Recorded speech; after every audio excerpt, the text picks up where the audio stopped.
Marami ang tatanong kung paano nga ba daw mag-block ng mga Wi-Fi user na nakakonect sa Converge. Ako nga pala si Aaron, ang magtuturo sa inyo sa mga bagay na maaaring hindi nyo pa alam. Kaya ngayong araw, ituturo ko sa inyo sa mabilis na paraan kung paano ito gawin.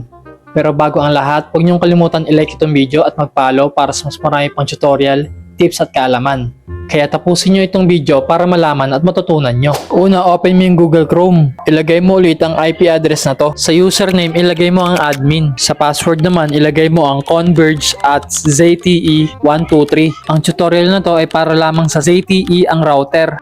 Pagka-login mo, i-click mo lang yung internet at i-click ang security. May makikita kang filter criteria, i-click mo din yun. At sa baba naman ang MAC filter. Dito mo pwede i-restrict ang mga nakakonect sa Converge Wi-Fi nyo. I-click mo lang tong associated devices at piliin mo dito ang gusto mong i-restrict sa Wi-Fi nyo. Halimbawa, gusto kong i-restrict itong Oppo A12. Pagtapos mong i-click tong Oppo, ilagay mo naman yung pangalan sa taas at click mo yung apply. I-click mo naman yung on sa MAC filter at i-click ang apply. Ang gagawin ng settings na to ay para ma-block ang internet ng Wi-Fi user na nakakonect sa Converge Wi-Fi nyo. Pwede nyo to subukan sa isang cellphone na pagmamay-ari nyo. Sundin mo lang yung step by step na ginawa ko. Kung mapapansin nyo sa clip na to, naglo-loading pa nung pinilay ko yung isang clip sa YouTube Short. Ito yung Oppo A12 na binalak ko sa internet. Pero nung naka-on na yung MAC filter, hindi na naglo-loading yung clip sa YouTube Short kahit pa nakabukas yung Wi-Fi sa cellphone. Sinubukan kong tanggalin at buksan ulit ang YouTube. At sa pagkakataon to, ayaw talaga mag-loading. Ibig sabihin, kahit nakakonect sila, walang internet na pumapasok. Gagana to basta ZTE ang router o modem ng Converge Wi-Fi nyo. Sana nasundan at may natutunan kayo sa video na to.